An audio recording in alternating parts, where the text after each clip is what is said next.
बहनों भाइयों, राम कुमार टोप्पो को बोलते हुए पहली बार मैंने सुना और मैं विश्वास के साथ कह सकता हूं कि राम कुमार को विजय दिलाकर यदि आपने छत्तीसगढ़ की विधानसभा में भेजा तो आपकी समस्याओं को प्रभावी आवाज विधानसभा में देने का काम यदि कोई कर सकता है तो आप ये राम कुमार टोप्पो कर सकते हैं।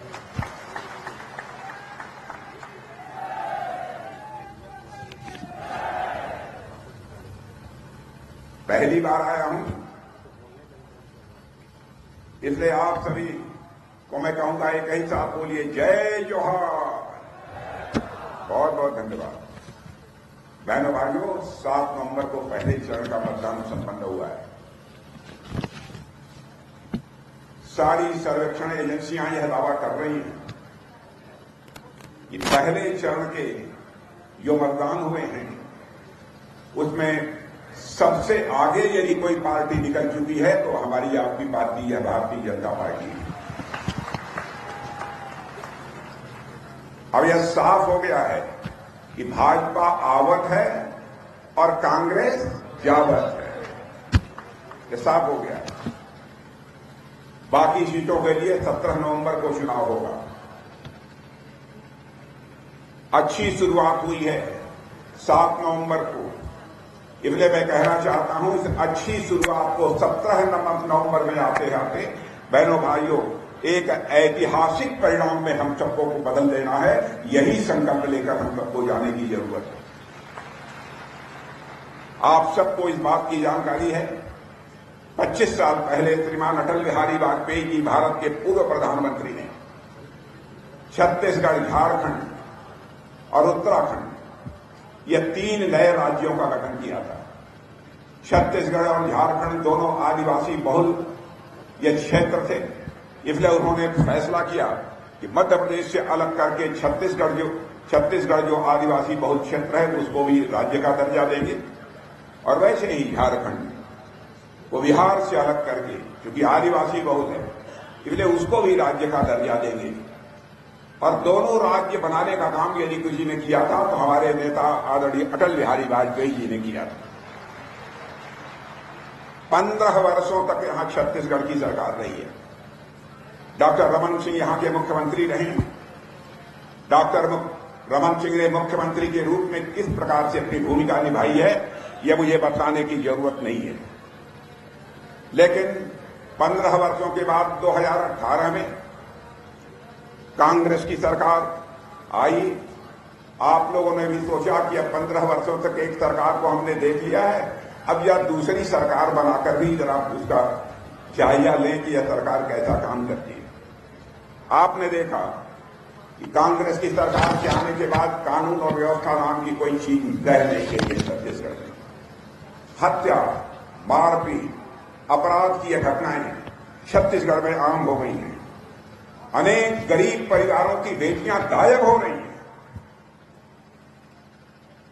और मैं समझता हूं किसी भी स्वाभिमानी समाज के लिए यदि उसके परिवार की अथवा उसके समाज की कोई बेटी गायब होती है तो इससे बड़ी चुनौती कोई दूसरी नहीं हो सकती है। बहनों भाइयों, मैं समझता हूं एक ही मुद्दा ऐसा है जिस पर कि हमको कांग्रेस को यहां से खदेड़ने की जरूरत है।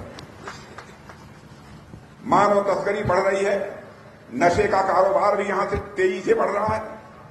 आम छत्तीसगढ़िया अपने को यहां पर पूरी तरह से असुरक्षित महसूस हो रहा है। आप कभी जानते हैं छत्तीसगढ़ में प्राकृतिक संपदा की कोई कमी नहीं है। परिश्रमी लोग हैं, यहां सुंदरता है, यहां पर उद्योग धंधे नहीं है, कारोबार पनप नहीं रहा। एक ऐसी स्थिति यहां छत्तीसगढ़ में पैदा हो गई। मजबूरी में यहां के लोगों को कमाने के लिए बाहर जाने की जरूरत पड़ती है। अटल जी रहे हों चाहे आज मोदी जी, नया छत्तीसगढ़ बनाने का उनका सपना था अटल जी का, और यही सपना हमारे मोदी जी का भी है। लेकिन मोदी जी के आने के बाद 2-2.5 वर्षों के बाद ही रमन सिंह जी की सरकार चली गई और इस कारण मोदी जी का जो एक नया छत्तीसगढ़ बनाने का सपना था मेरे बहनों भाइयों, वह साकार नहीं हो पाया। नई सरकार कांग्रेस की आई, भूपेश बघेल मुख्यमंत्री बने। भूपेश बघेल के मुख्यमंत्री बनने के बाद आप जानते हैं क्या हो रहा है। 30% भ्रष्टाचार तो इस सीमा तक बढ़ गया है, 30% तो सीधे सीधे ऊपर ही आता है और नीचे जिसको जहां मिलता है वह केवल खाता है। यही हो गया है यहां की कांग्रेस की सरकार में। इसलिए मैं आज आप लोगों से अपील करने आया हूं कि भूखी भ्रष्ट सरकार, ऐसी भूखी भ्रष्ट सरकार आप लोगों ने कभी देखी नहीं होगी बहनों भाइयों, जैसी सरकार यहां पर है। 5 सालों से सत्ता का धंधा किस प्रकार से चल रहा है और एक महादेव आए, महादेव जी आ गए हैं। लगता है कि महादेव जी ने तय कर लिया है इस भ्रष्ट सरकार को यहां से जाना चाहिए और भारतीय जनता पार्टी की सरकार यहां आनी चाहिए मेरे बहनों भाई। लेकिन जो यहां घोटाला हुआ है सत्य के आरोपों के कारण, उसकी जांच हो रही है और मुझे पक्का विश्वास है कि कुछ दिनों में दूध का दूध और पानी का पानी हो जाएगा बहनों भाइयों। और यह भी मैं बतला के जा रहा हूं, यह भी मैं बतला कर जा रहा हूं, भ्रष्टाचारियों का जहां तक सवाल है, चाहे यहां का भ्रष्टाचारी हो, चाहे भारत के किसी कोने का भ्रष्टाचारी हो, यदि भ्रष्टाचार का आरोप मुझे बनता है तो भारतीय जनता पार्टी की सरकार उसे माफ नहीं करेगी। उसका स्थान उसका घर नहीं होगा, उसका स्थान बल्कि सरकार की जेल होगी बहनों भाइयों। यह भी आपको भरोसा देकर जाना चाहता हूं। एक भी ऐसा काम इन्होंने नहीं किया है ताकि जनता इनको दोबारा चुन सके। यदि इनका रिपोर्ट कार्ड यदि कोई पूछे, आपसे मैं कहूं इनका रिपोर्ट क्या है, रिपोर्ट कार्ड क्या है, तो मैं समझता हूं उस रिपोर्ट कार्ड पर आप यह लिख कर देंगे 0 सन्नाटा, 0 सन्नाटा, यही इनका रिपोर्ट कार्ड है। अच्छी सरकार देने में ये 0 है, विकास में भी ये 0 है। फिर भी कांग्रेस के लोग कहते हैं कि हम ही हीरो हैं। बहनों भाइयों, ये हीरो नहीं है, ये पूरी तरह से 0 है। अब यह समय आ गया है, यहां से कांग्रेस की सरकार को आप विदा कीजिए। रोजगार का जहां तक प्रश्न है, पीएससी की यहां पर परीक्षा हुई थी, पीएससी की परीक्षा में मुझे बताया गया यहां पर कांग्रेस के लोगों ने अपने बेटे, बेटी, नाती, पोता, नातेदार, रिश्तेदार, इन सब सारे लोगों को भर दिया। यह धोखा नहीं है तो क्या है? और मैं आपको यकीन दिलाना चाहता हूं, हमारी सरकार आएगी तो यह पीएससी की भर्ती में जो घोटाला हुआ है बहनों भाइयों, हम इसकी भी जांच कराएंगे, हम किसी को माफ नहीं करेंगे। छत्तीसगढ़ की हालत तो यह हो गई है कि कांग्रेस का एटीएम पेटीएम बन गया है। लोग यह भी कहते हैं, अब मैं नहीं जानता कहां तक सच्चाई है, लोग यह कहते हैं कि पार्टी फंडिंग का पैसा यहां से दिल्ली जाता है। घोटाले ही घोटाले हो रहे हैं, लूट ही लूट हो रही है। गोठान घोटाला है, राशन घोटाला है, शराब घोटाला है और कांग्रेस का एक बहुत ही पसंदीदा घोटाला है, वह कोयला घोटाला है। आपने देखा होगा इसके पहले भी कांग्रेस की सरकार थी, उस समय कोयला घोटाला हुआ था, उसमें मंत्रियों को जेल की हवा भी खानी पड़ी थी। कोयला से इनका इतना दोस्ताना रिश्ता है, जब कहीं इनको कोयला दिखाई देता है कि अपना मुंह भी काला कर लेते हैं और अपना हाथ भी काला कर लेते हैं। मोदी जी का जहां तक प्रश्न है मेरे बहनों भाइयों, बतलाने की कोई जरूरत नहीं है। सारी दुनिया में मोदी जी के आने के बाद भारत की प्रतिष्ठा बढ़ी है, भारत की इज्जत बढ़ी है। पहले अंतर्राष्ट्रीय मंचों पर भारत कुछ बोलता था तो लोग भारत की बातों को गंभीरतापूर्वक सुनते नहीं थे, लेकिन आज अंतर्राष्ट्रीय मंचों पर भारत कुछ बोलता है तो दुनिया कान खोलकर सुनती है कि भारत बोल क्या रहा है। यह हैसियत भारत की सारी दुनिया में बनी है। क्या क्या किया है मोदी जी की सरकार ने, इसमें बहुत विस्तार में जाकर बताने की जरूरत नहीं है, लेकिन मुझे तकलीफ इस बात की होती है कि बहुत सारी योजनाएं जो प्रधानमंत्री जी ने सारे देश के लिए लागू की हैं, उन बहुत सारी प्रधानमंत्री की योजनाओं को छत्तीसगढ़ में यहां की कांग्रेस की सरकार ने लागू नहीं किया। अब प्रधानमंत्री आवास योजना, 18 लाख घर बनाकर आप लोगों को देने के लिए दिए गए। अब 18 लाख घर में मुझे बताया गया है कि 16 लाख घर तो इन्होंने बनने ही नहीं दिए। इन्होंने कहा कि जो राज्यांश इसका होता है वह हम राज्यांश नहीं देंगे, राज्य सरकारों को थोड़ा सा, बहुत थोड़ा सा अपना एक अंश देना पड़ता है। तो 16 लाख घर तो इन्होंने बनने ही नहीं दिए और 18 लाख परिवार पीएम आवास योजना से और 17 लाख परिवार केंद्र सरकार की जल जीवन योजना से पूरी तरह ये वंचित रह गए, इसका लाभ नहीं उठा पाए। मैं आपको बताना चाहता हूं, दूसरे राज्यों में चले जाइए, हमारे प्रधानमंत्री का यह संकल्प था प्रधानमंत्री बनने के साथ ही यदि हमारी सरकार बन जाती है तो हिंदुस्तान में एक घर भी शेष नहीं बचेगा जिस घर में नल न पहुंच जाए और नल के माध्यम से लोगों को जल न मिलने लगे, ऐसा एक भी घर शेष नहीं बचेगा। और यह योजना सारे हिंदुस्तान में बड़ी तेजी के साथ चल रही है। मैं आपसे पूछना चाहता हूं, छत्तीसगढ़ में यह योजना चल रही है कि नहीं चल रही है? अब आप लोगों के घरों में पानी पहुंच रहा है कि नहीं पहुंच रहा है? यहां की सरकार ने नहीं करने दिया।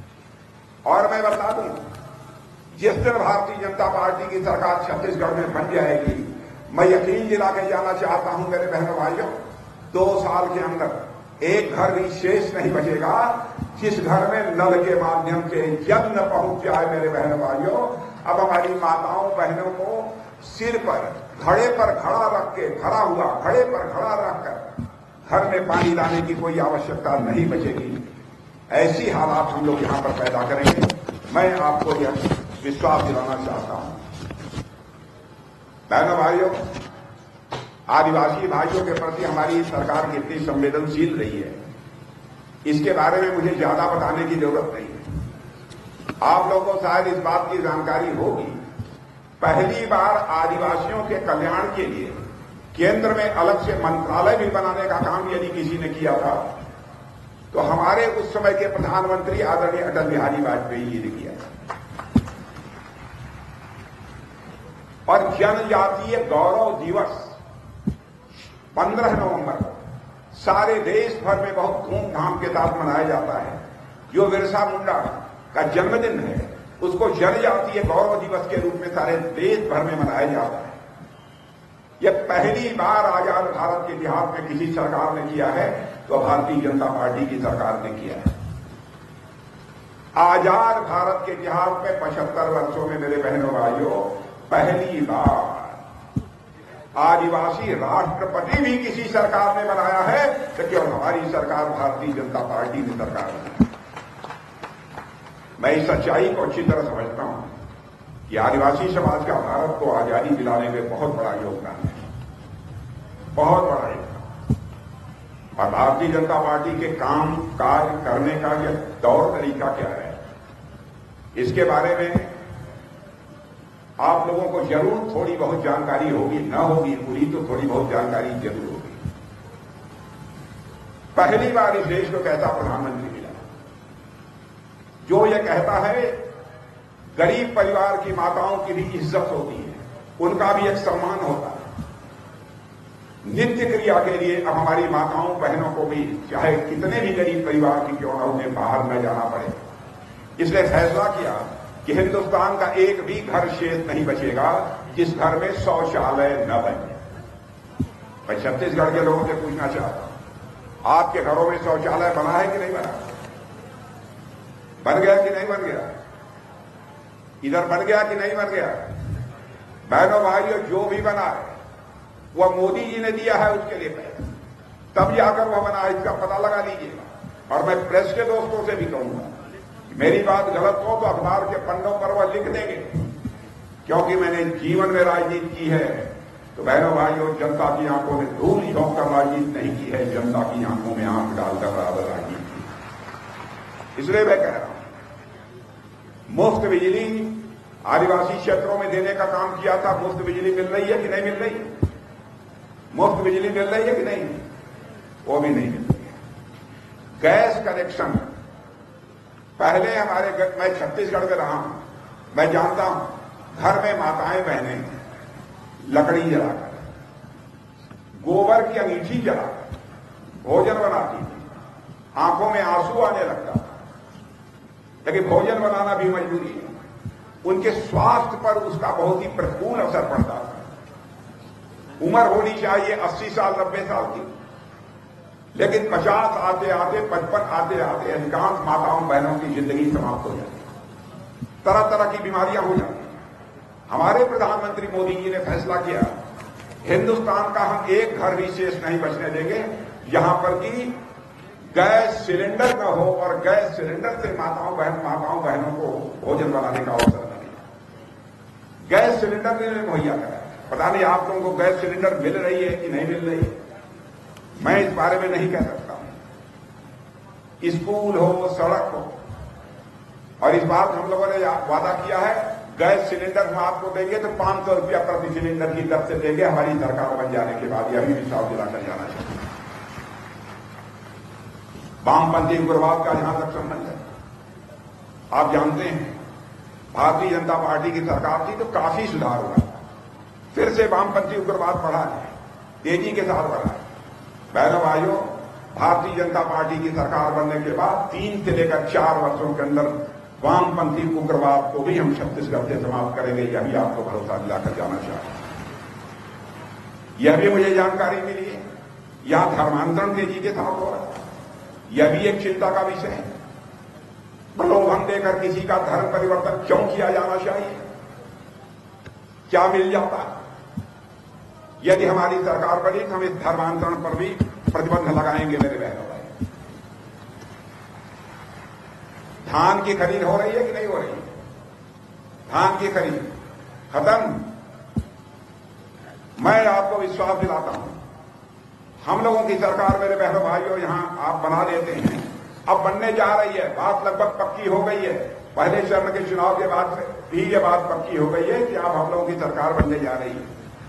सरकार यदि हमारी आप बना देते हैं तो 3,100 रुपया प्रति क्विंटल की दर से हम आपका धान खरीदेंगे और प्रति एकड़ 21 क्विंटल आपका धान खरीदेंगे। मेरे बहन भाइयों, यह भी आपको भरोसा दिलाता है।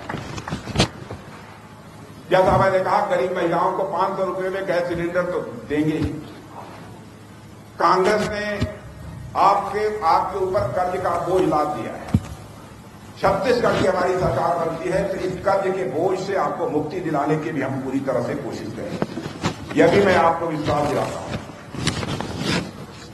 यह बताइए, यहां सारे किसान बैठे हैं। मोदी जी ने हर परिवार का खाता बैंकों में खोल दिया प्रधानमंत्री बनने के साथ। आप लोगों का खाता सबका बैंकों में खुला है कि नहीं खुला है? इधर जो खड़े हैं खुला है, इधर है खड़े हैं खुला है। जिनका न खुला हो, हमारी सरकार बनने के 6 महीने से लेकर 1 साल के अंदर सबके खाते बैंकों में खोल दिए जाएंगे। हर किसान को प्रतिवर्ष 6,000 रुपया मोदी जी मुहैया कराते हैं।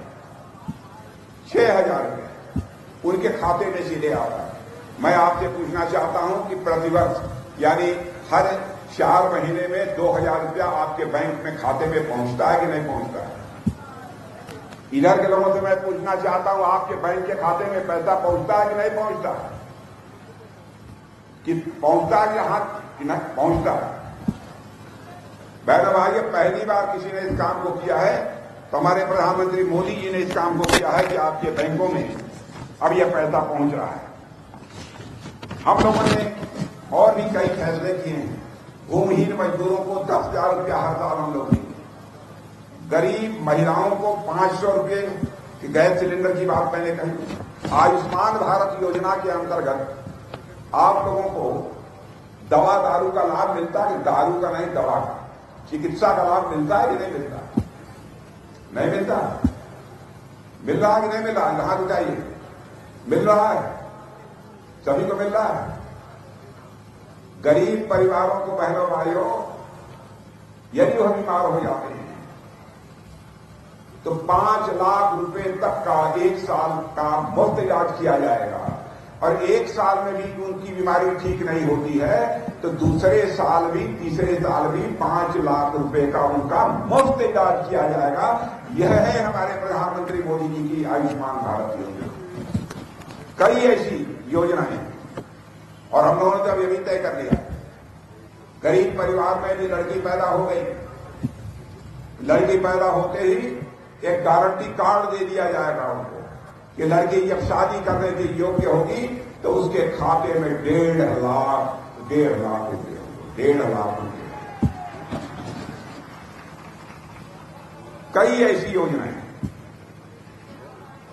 हमारी पार्टी ने तय किया है कि हमारी सरकार यहां बनने के बाद हम प्रारंभ करेंगे। इसलिए मैं बहनों भाइयों में आपसे कहने आया हूं कि आप सभी भारतीय जनता पार्टी को अपना समर्थन दें। और जहां तक हमारे प्रत्याशी राम कुमार जी का प्रश्न है, यह पूर्व सैनिक, इसलिए मैंने सोचा कि हमारा पूर्व सैनिक का जो चुनाव चल रहा है, चुनाव लड़ रहा है, तो इस देश के रक्षा मंत्री को ही उसकी कन्वेंसिंग के लिए जाना चाहिए। इसलिए मैंने फैसला किया कि मैं और बहनों भाइयों, आज देश की हमारी सीमाएं सुरक्षित हैं, हमारे बहादुर जवानों के कारण ही सुरक्षित है। आप जानते हैं हमारा पड़ोसी देश पाकिस्तान है, आए दिन आतंकवादी भारत की सीमा में प्रवेश कर जाते थे। ऐसे ही मोदी जी के प्रधानमंत्री बनने के बाद उन्होंने एक बार जरूरत की भारत की सीमा में प्रवेश करने, और रात के समय हमारे कुछ सेना के जवानों को मार डाला। उसके बाद हमारे प्रधानमंत्री ने हम लोगों की बैठक बुलाई। उस समय में भारत का गृह मंत्री था, बैठक बुलाई, 10 मिनट के अंदर फैसला कर लिया। और उसके बाद आपने देखा हमारे भारत के बहादुर जवानों ने सीमा के इस पार ही नहीं, जरूरत पड़ी तो सीमा के उस पार जाकर आतंकवादी ठिकानों का सफाया करने में कामयाबी हासिल की। यह ऐसी मजबूत सरकार है, ताकतवर सरकार है। और राम कुमार को यह पूर्व सैनिक है। भारतीय जनता पार्टी ने बहुत सोच समझ कर इन्हें चुनाव के मैदान में उतारा, बहुत सोच समझ कर उतारा। बोलते भी अच्छा है राम कुमार को, देखने में भी ठीक ठाक है। बहनों भाइयों, इनको चुनकर भेज दीजिए, भेज देंगे पक्का। इधर के लोगों से पूछना पक्का, लेकिन मैं चाहता हूं राम कुमार टोप्पो को एक बार रिकॉर्ड मतों से विजय दिलाकर देंगे, रिकॉर्ड मत। और मैं राम कुमार टोप्पो को कहूंगा कि राम कुमार जीत जाने के बाद एक बार कभी साल, 1.5 साल, 2 साल में मुझे फिर से यहीं पर बुला लेना, यहां की जनता का दर्शन करने के लिए आना चाहिए। और यदि मैं दोबारा आना चाहूंगा, बुके लेने के लिए नहीं आना चाहूंगा, फूलों की हार पहनने नहीं आना चाहूंगा। यदि मैं दोबारा यहां पर राम कुमार टोप्पो को जीतने के बाद आना चाहूंगा, यदि राम कुमार ने बुलाया तो, यदि यहां पर आना चाहूंगा तो मैं शीश झुकाकर इस क्षेत्र की जनता के प्रति आभार व्यक्त करने के लिए आना चाहूंगा। मेरे बहनों भाइयों, आप सबको बहुत बहुत धन्यवाद।